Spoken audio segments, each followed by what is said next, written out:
But today, I'm bringing in Rick Jansen. Rick Jansen is a long-term client of ours.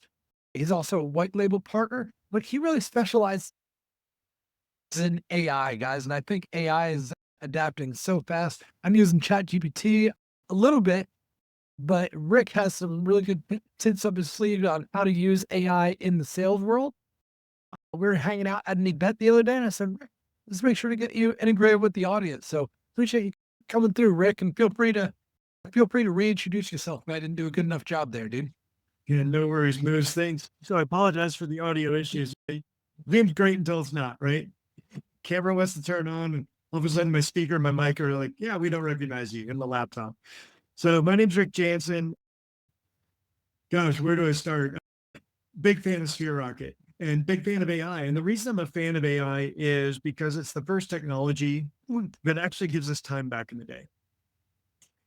If you look at things like social media, YouTube, email, texting, all of that is just ends up being a time suck, right? And so as a salesperson, you spend more time like posting hamburgers and trying to stay relevant and creating videos and editing videos and trying to become a master of Premiere Pro. And all of a sudden, wait a minute, we lost sight of what we're doing. We're actually supposed to be selling, right? Our $500 an hour work to make $1 million a year, our $500 an hour work is being in relationship with somebody and actually being present to listen to their needs. 80-20 rule, 80% listening, 20% speaking, asking questions, right? Trying to be present to their needs and actually present yourself as a solution to their pain point. So when I teach on AI, what I'm teaching is how do we use AI to do the drudge work, the repetitive non-thinking tasks, the email customization, the script writing, all of this stuff that just gets in the way of actually doing our job. Because what you should be doing is putting the personal pixie dust on, the professional pixie dust, right? You're bringing in that emotional story. You're bringing in the relatability. You're bringing in the emotional resonance that AI can never do. But AI can get you that meeting. AI can cut through 1,000 people and find 5 or 10, right? That's what we're trying to use AI to do. So when I speak of AI, I'm going to be speaking of a couple of different large language models. Did this switch on your end of ChatGPT? Moose, just give me a Yep, thumbs up. looks good. Okay. So AI in general, artificial intelligence, the way we view it in common speak since November 2023 is a large language model. And a large language model is basically, I'll cut through the 30,000 foot view here very quickly and get to something practical and tactical. But when we're talking about large language models, and these are basically models that have been trained on billions and billions of words, and all of them have been trained a little bit differently, but their probabilities and their algorithms are trying to figure out what letter comes next, what word comes next, what sentence, what paragraph. And they do it so well, and they're trained on so many that they can now give you full-on legal documents and full-on sales documents, and they can integrate things for you. They can create images. They can do deep research for you. You can upload photos and have it read a photo for you, transcribe a photo. Like when I was at the Sphere Rocket presentation, I was taking pictures in ChatGPT and transcribing slides like right then and there. So I didn't have to type out 4,000 words. I could just sit there and listen, take a picture, and have ChatGPT do the work for me. So ChatGPT does that very well. And there are a number of different models when you start paying $20 a month or $200 a month, different reasoning levels, like fast reasoning, advanced reasoning, all of that. Claude is another one. Claude.ai is another large language model that I find writes a little bit more like a human right out of the gate. So when I might have been doing my research somewhere else, but if I'm trying to write a lead magnet, and I think I heard Moose speaking to this, if I'm trying to write a lead magnet that's going to be relatable to somebody, ChatGPT is going to be a little bit wonky and read a little bit wonky. It's gotten a lot better. But Claude, just out of the gate, if you throw your lead magnet into here and say, can you please rewrite this? Claude's going to do a really nice job of that. Gemini, I like to use because Gemini's is owned by Google. Google has the world indexed, right? And Google also being part of Alphabet has pretty high standards. And so if I want some really nice guardrails on something, I'm going to be using Gemini. And they have got a bunch of different models too. They've got deep research available down here. And so what I might do here, here's where you start kind of having fun with this, is I'll research a persona and I'll have Gemini create a persona of, hey, what is a large HOA with, if they have 5,000 parking lots under management, how do I break into that? What are they thinking about? Or as a realtor, what is my homeowner in Wash Park thinking about when they're thinking about selling? You can create a persona for just about anybody you're trying to talk to, so that when you're creating a lead magnet, you can rate the lead magnet that addresses the hopes, fears, wants, desires, goals, and ambitions of the person you're talking to. And this creates a wonderful way to make one-to-one marketing out of one-to-many. So you're trying to create a lead magnet and you're like, oh my gosh, if I just spray and pray, I'm going to hit a lot of people. But if you use Gemini or if you use ChatGPT, create a persona of who you're actually trying to sell to. And then you use that persona to customize your emails, customize your landing pages, customize your lead magnets. Now you become a 20-year professional copywriter overnight, because now you're actually writing in a way that they understand.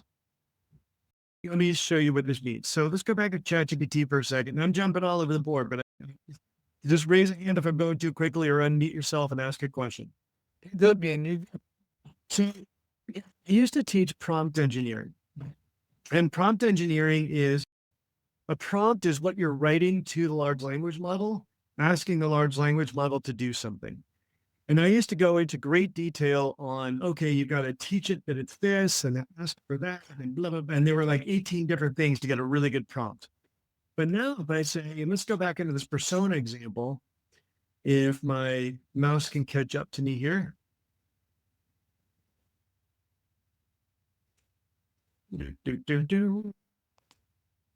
ChatGPT's been a little laggy on me today and yesterday. I don't know if it's globally. I'm presuming it's just me.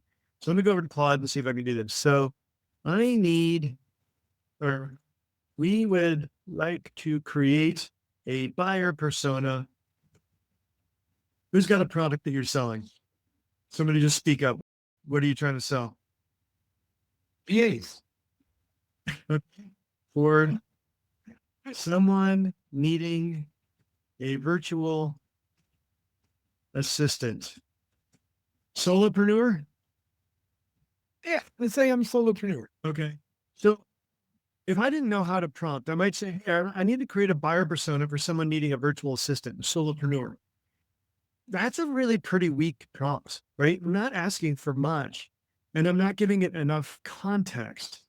So large language models have gotten so good that I now have the AI write the prompt for me. So I say, I type in whatever I think I need as best as I can. And then I say, please create a prompt that will create a buyer persona. So now instead of having it act on this really weak one sentence prompt, because I'm not putting in hopes, dreams, desires, fears, ambitions, goals, all that stuff, I'm not creating.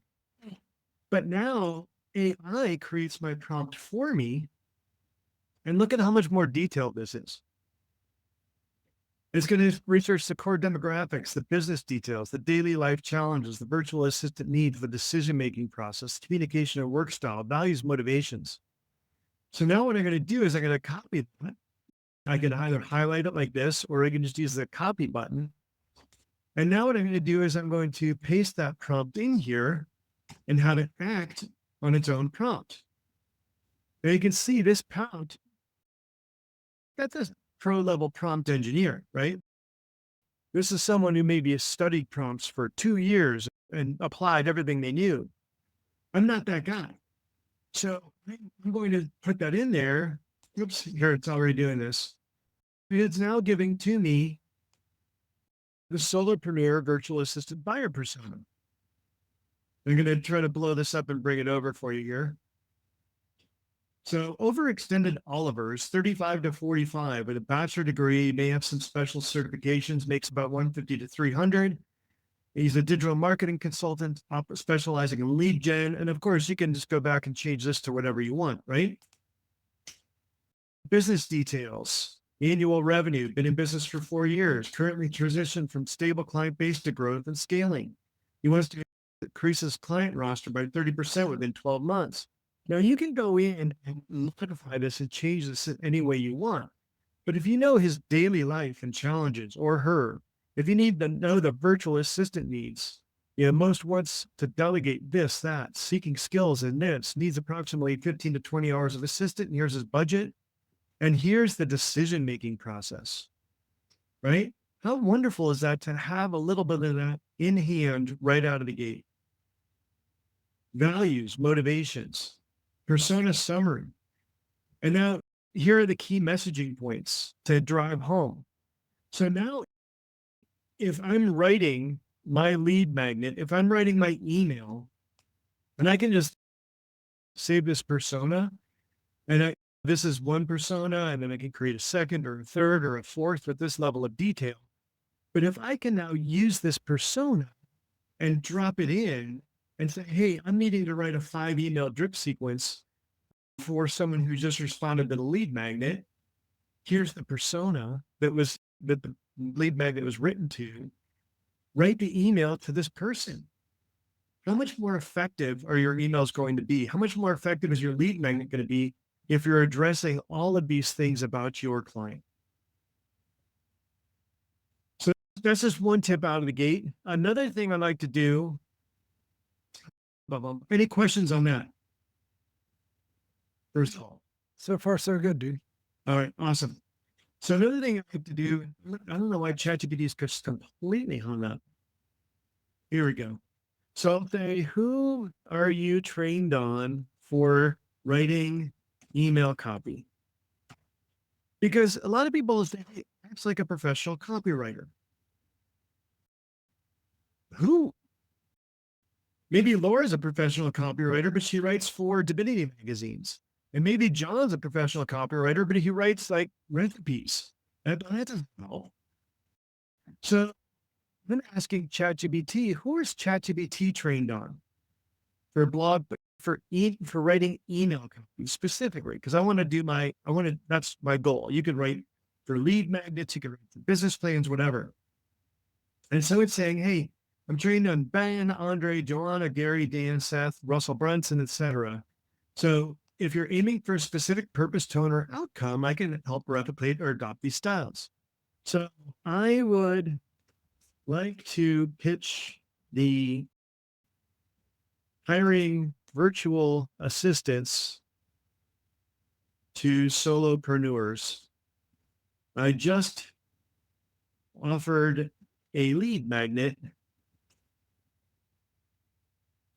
and need to do some follow-up. Who would you recommend and why? And you can do typos. I always go back and fix them anyway, but you can do typos. So now I'm saying, okay, you've been trained on all of these people, right? You might be familiar with Alex Hormozy or Russell Brunson or Dane Kennedy, right? Dan's like direct to the point. Russell's kind of the funnel builder. But I'm saying, I don't even know how to pick from these. I'm a rookie. So who would you choose and why? Because I'm pitching virtual assistants to solopreneurs. So, and it's saying, I want somebody who understands pain point driven sales, lifestyle transformation, low friction next steps. Here are the top 3 choices and the reasoning for each. So ChatGPT says, hey, Andre is great at story-based email marketing. Alex Hormozy stacks value and proof.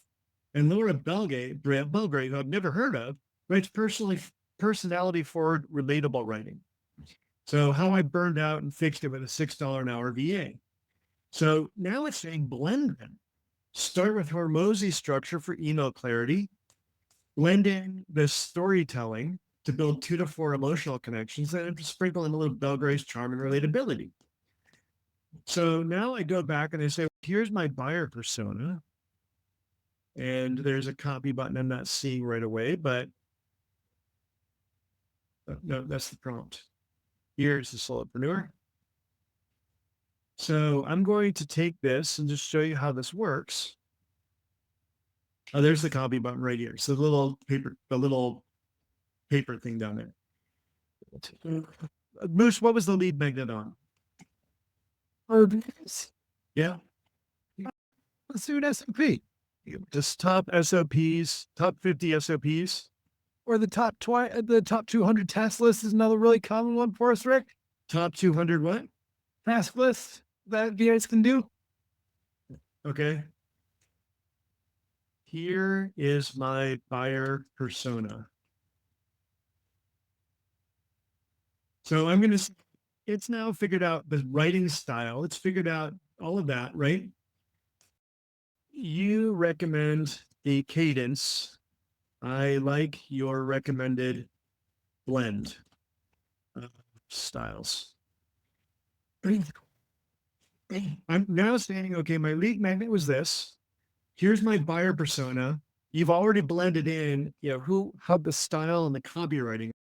But now I'm going to say, okay, given that lead magnet, given this buyer persona in the style of the best email copywriters on the planet, blended, what are we going to write? So thanks for the detailed persona. This is spot on, gives a lot to work with. So here's a 4 email sequence that originally said 3, but now I'm saying, like, you tell me. I'm not an email marketer. I don't know if I should write 1 email, 2 emails, or 3. So now it's saying we're going to start with Alex Hermosi's value, clarity, and ROI driven structure. Then we're going to blend in email 2 and 3, Andre Chaperone's story and trust building. And then we're going to use Laura Belgrave's relatable tone to follow it up. It's telling me when. So immediately after lead magnet download, here's the goal. Highlight the cost of doing everything solo. Subject, you downloaded the 200 task list. Now what? Let's talk about the 60-hour weeks. And it's giving me an email that I can tailor, customize. I can modify this based off of I can build a custom GPT, which is like a digital virtual assistant, right? But I can build out a custom GPT that changes this based off of the buyer persona, that changes it based off the lead magnet. But all of a sudden, this is a compelling email. And it's probably better than I could have written. And I've been writing copy for 20 years, but I don't always apply everything. I was answering emails while my kid told me a story. That subject line, I missed the whole thing. It's the preview. That subject line, that's emotionally gut-wrenching. Can you still see me? I'm glitching on this side. Moose, you good? You're good over here, dude. All right, cool. Then the 5-hour test. What would you do in an extra 5 hours a week? And it's still writing this out. But do you see how, like, we're having AI write the prompt that gives us the best possible persona. We're having AI tell us who it's trained on. Then we're having AI blend those, recommend the cadence, and then tailor for our lead magnet to that specific persona the most compelling drip sequence you can ever imagine. Now, when I first got into real estate and into sales in general, more professionally after 2000, we'd sit there and see people saying, hey, I'll sell you my proven email drip sequence campaign for $5,000. If you can create this, and we've done this even with explanations in 15 minutes, why would you ever buy a drip sequence ever again? And if you're writing with this level, sort of emotional, compelling, and direct value added, value stacking, all of this, if you're writing this beautifully to somebody, and you can do it one-on-one, if your VAs can do it, if they're trained in AI and in this methodology, if you can do this efficiently, why would you ever use a mass market campaign ever again? So this is just one way that we can do this. Another way is that, hey, there's a very, very popular marketing methodology right now called Storybrand. Has anyone heard of Storybrand? It's all about making the customer the hero of the journey. It's not about you. Realtors, everybody's saying, oh, all these awards, they've sold 100 homes with this month. And oh my gosh, it's great. I'm so great. Use me. I'm number one in my market. Rubbish. You want to make the customer the hero in the story. So what we do is we're going to go out and create a new chat thread and say, hey, Are you familiar with the Storybrand methodology? I don't know it is, but I'm going to ask. I could say, give me 1,000 word summary of Storybrand methodology and apply it to me. While it's working on that, please give me a 1,000 word summary of Storybrand as it applies to sphererocket.com and selling, hiring, training, and outsourcing or selling VAs.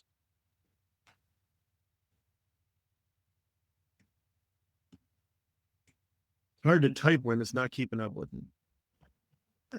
All right, so here we go. So now that you're trained on this, but I need to know how it applies to my business. Maybe somebody gave me like a fan. I've got books all around me that people give me at conferences and stuff. I don't have time to read them all. So how do I actually apply this book to my business?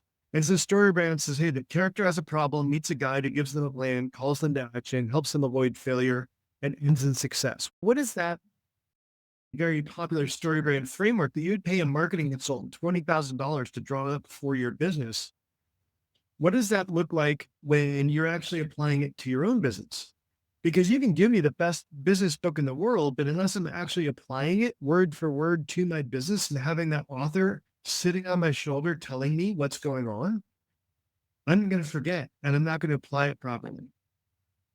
So now it's saying, here's 1,000 word summary of the Storybrand framework applied to Sphere Rocket based on the core business of hiring, training, and selling virtual assistants. And you can, anything I'm saying here about Sphere Rocket is not just to blow smoke up Moose's skirt, but you can just apply this to your own business in any way you want, right? So remember, the customer is the hero, not you. Entrepreneurs, real estate agents, small business owners, they want to reclaim their time. Here's the positioning. The customer is the Luke Skywalker, Sphere Rocket's the Yoda, right? I love that. So the hero has a problem, external problem, internal problem, philosophical problems. And this is where we show deep understanding of the client's pain. Hey, you didn't start your business to work 80 hours a week, but now you're spending your time chasing leads, scheduling emails, updating spreadsheets. That drains you. Right? So it's going to go in, it's going to actually apply this wonderful business book. And if the book was written almost any time in the history of books, ChatGPT is probably trained on it, or Claude, or any of the others. So meet the guide, Sphere Rocket. That's you. We've placed over 10,000 virtual assistants. We train, manage, and match one that fits you. The guide gives them a plan. Let's schedule a discovery call, match you, start delegating and scale faster. Bonus step, ongoing coaching and support and maximize ROI, which Sphere Rocket does. So you take this Sphere Rocket methodology, or you take this Storybrand methodology, and you say, okay, now if we have this all dialed in about my striping business, about my consulting business, about my dietary business, whatever it might be, my nutrition expertise, my life coaching business, my real estate business, whatever it might be, now you have this Storybrand that you can use as a basis.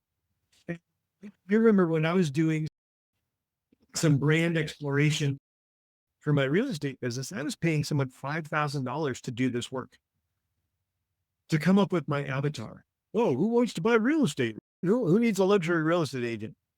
What am I supposed to sell them? What's my USP? What's my unique selling proposition? How am I supposed to market to them? If you know the transformation, waking up to an inbox that's already sorted, marketing already scheduled, leads already pre-qualified in your calendar, optimized for growth.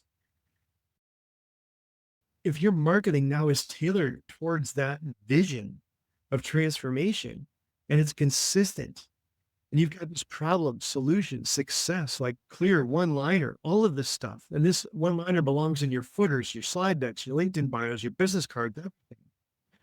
And it's giving me a homepage wireframe.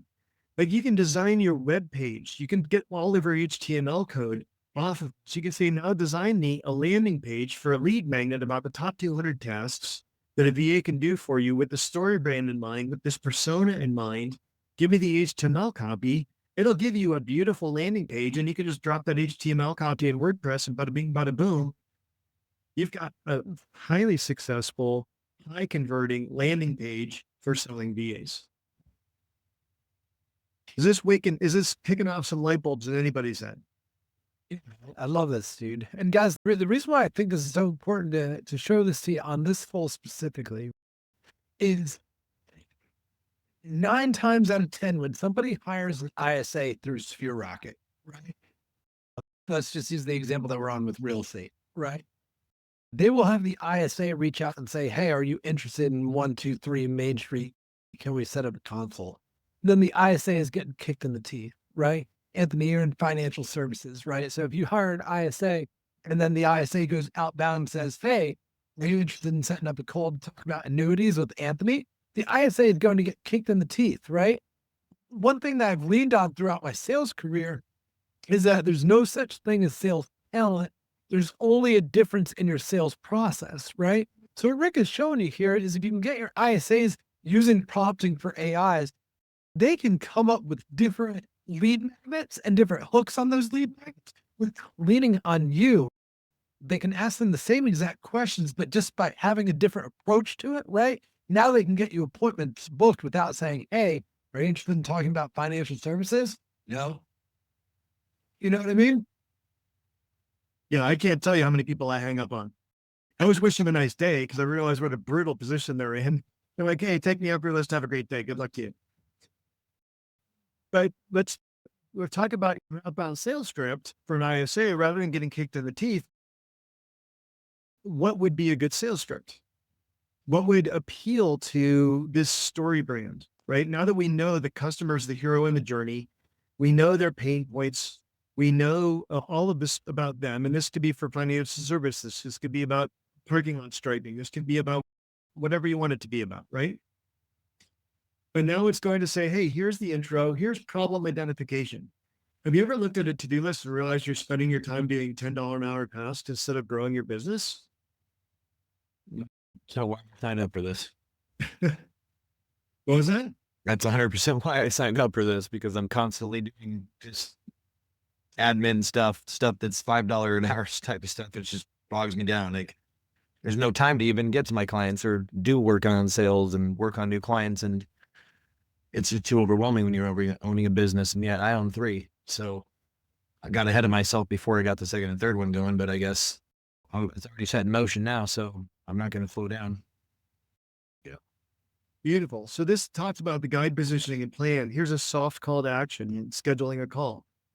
Hey, just curious, if you had an extra 15 to 20 hours back in your week, would that change things for you? Right? Throwing a little Jeremy Minor stuttering and stalling, a little humanization of it, right? But would it make sense to book a quick discovery call with one of our VA advisors? It's free and they'll help you map out what tasks you could hand off right away. That makes sense to you? So here's it. You can run through this. You can throw in your objections like, "Hey, I just started an objection. Need an objection handler for," and then type it in and log your calls and say, here's the objection call 1. Here's the objection call 2. Here's the objection call 3. Throw them in here. Get some ideas. How can I handle this through the story brand that I have for my business? How would I handle those objections? If I don't have a 300-page book of objections right handy, hey, I've noticed over the past 3 days of calling that, and John Cheplack talks about making 67 2-minute calls a day. Like, I noticed over the past 180, 200 calls or whatever in 3 days, I've hit the same 15 objections. If I don't know how to handle those right out of the gate, I'm wasting my time. So why don't I throw those 15 objections in here, see how I can do a soft rebound on that based off of my story brand, and have those sitting in front of me so that now flipped up onto my monitor are my top 15 objections that I had in the past 3 days, probably going to be 85% of the objections I ever hear. And now I can move forward with something that resonates with the customer, with something that resonates with maybe the persona. Now mix the story brand in with the persona and say, okay, here's the persona. I need an objection handler for these 15 things. And then boom. And now it's going to flip back. You're going to say, hey, who are you? Who are you trained on for handling phone objections? Phone sales objections. Right? So maybe we dive a little deeper rather than just saying, hey, give me an objection handler for these 15 things that came up 85% of the time in 3 days of calling. Who's ChatGPT trained on? Wide range of proven phone sales experts and methodologies. I can draw on these principles from these people. Chris Voss is a former FBI negotiator. Holy cow, right? Oh, never split the difference. That makes sense. If I don't know never split the difference, or if I read it 3 years ago, I might not apply it. Or Grant Cardone's 10X rule, right? Aggressive follow-up, handling price objections, high urgency closes. Jordan's straight line persuasion. All these different ways and methodologies that you don't know if it's going to be the right one for that personality. Maybe Grant Cardone's going to be a little too harsh. Maybe Josh Braun is going to be the think it over objection, diffusing with clarity focused reframes. Jeremy Miner comes up with the NEPQ. So we can say, okay, based off of who I am as a person and my style and what I'm comfortable saying to people, what's a script? What's a blend of these that would resonate with and sound like something I would say, right? That wouldn't turn off this persona. So maybe we go back now and we say, okay, here's our persona. Bada bing, bada boom. Let's go back over to ChatGPT and say, here is my customer persona. Who would you recommend handle the phone objections and why? I always like to ask who and why, right? Don't just tell me, oh, go with Jeremy Miner. Thanks, have a nice day. What if I disagree with your reasoning, right? That doesn't make sense. So tell me why. So I didn't want to say, who would you recommend handle the objections? Because ChatGPT doesn't know who I'm talking to on the phone. But if ChatGPT now knows I'm talking to overextended Oliver, guess what? A high empathy consultant style communicator with a blend of tactical and emotional resonance, reassurance, right? So, hey, rather than knee pick Grant Cardone wrong, now we're going to say, okay, here's my advisor level inside sales rep. And why this profile works for overextended Oliver. Oliver's been burned before. A hard selling closer will repel him. He wants to be heard and not sold. So you're starting to get inside the head of your customer. And whether maybe you're training your ISA can play with this, or you can create copy this all out to a Google Doc and have them read it. But hey, he's data driven, but emotionally stretched. He wants to be efficient. These are all things that we need to know when we're talking to overextended Oliver or Olivia, right? So we need tactful empathy, industry fluency, ROI refocused framing, light challenger style. And you need to nudge him gently, but assertively. Appreciate the competent guy who lets him feel in control. Here's what this sounds like on the phone. Hey, I had a BA before. Honestly, it became more work than it was worth. Dude, totally hear you. You're not alone. About 70% of our clients tried hiring solo overseas and took the same way. Does he feel heard? They were hoping to save some time. Here's the problem. Here's the pain. That's why our approach is different. We handle this, that, the other thing. Would that change how you see it? If we could give you 15 hours back in the first month, would that change how you see it? And it combines Chris and Josh and Jeremy and Casey. So we said, who are you trained on? Here's our persona. What line would you use? What's the voice? What's the style? And here's why. Not eating today. I'm not eating today either. But if you think about doing this, Those needed. if you say, if your VA or if your ISA or if you making the first 200 calls to prove this works before you hand it off to your ISA, if you do this And you could refine this in this chat thread. And a chat thread is this vertical conversation we're having with ChatGPT. Do you see how you could work up something that could now start handling these objections? And hey, Oliver's got this one. And now we come up with the 15 that represent 85% of the objections we heard over the past 3 days, because we're making those calls before we're asking their ISA to. And we type them in, and now we say, okay, here's what this sounds like on the phone. And now this advisor consultant who's going to gently nudge, but let Olivia and Oliver feel like they're in control, now has a script for that person that they're calling that day that resonates with them emotionally, resonates with them in all categories, right? They're going to feel heard. They're going to feel understood. And they're not getting the script that should be read to the person who's running a 200-person corporation who has a different persona.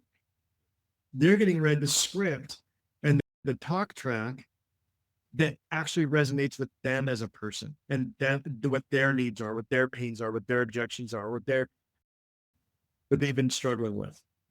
And it's all on point with your story brand, with your marketing message, with something that lets the client feel like they're the hero in this journey, while still getting across your USP. Well, that was a long rabbit hole.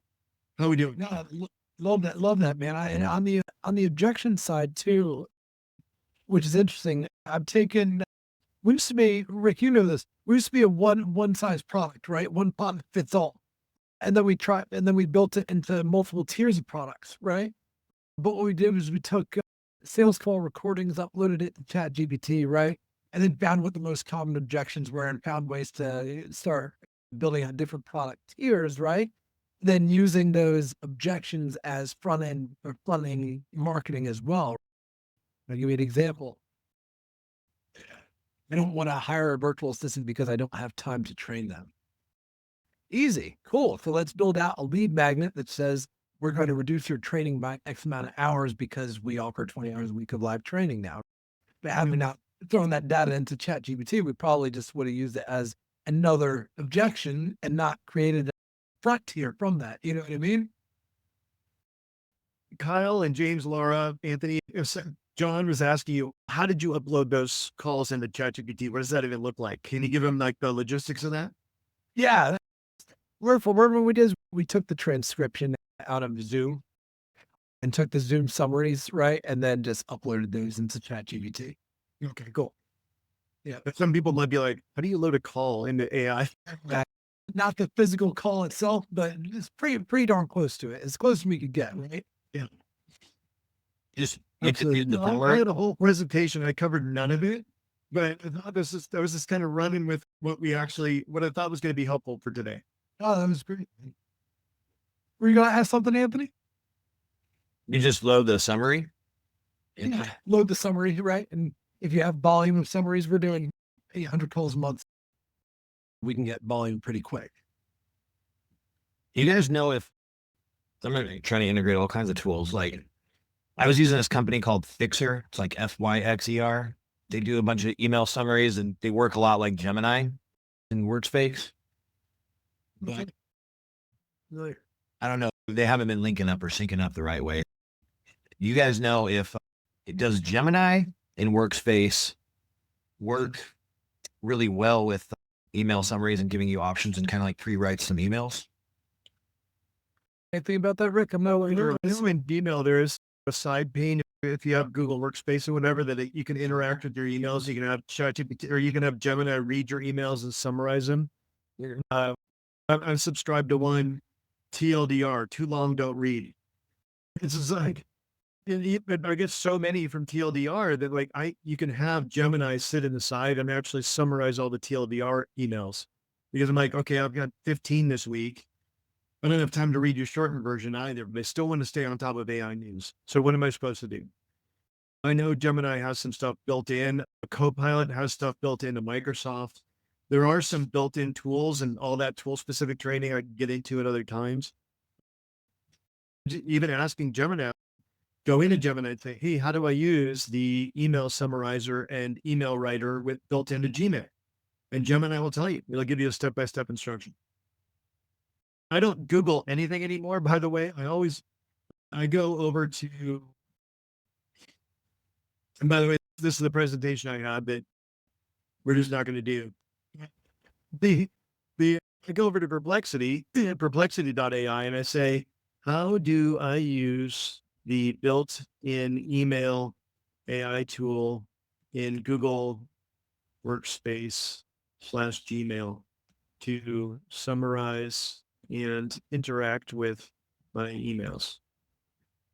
And I'm just going to pop that in there, and Perplexity is going to give me a step-by-step. I use Perplexity for, hey, how do I cook salmon in the grill versus the oven? How do I fix the battery in my kid's go-kart? Like anything. So Perplexity is going to give me this and say, here's how you access Gemini and Gmail. Here's how you summarize it. Here's how you ask questions to generate replies. And all of these little boxes here are the links to where it sourced the information. So here's a YouTube video. Here is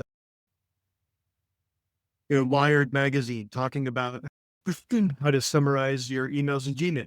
So if I wanted to, I can just click on that link. It's going to pop me right out to Wired magazine with a full email on Google Gemini can summarize my emails in Gmail. Should I use it? So I go to perplexity.ai almost anytime I have problems like that. I even say, hey, summarize this week's news about President Trump. Summarize this week's news about tariffs. Summarize this week's news about Elon Musk.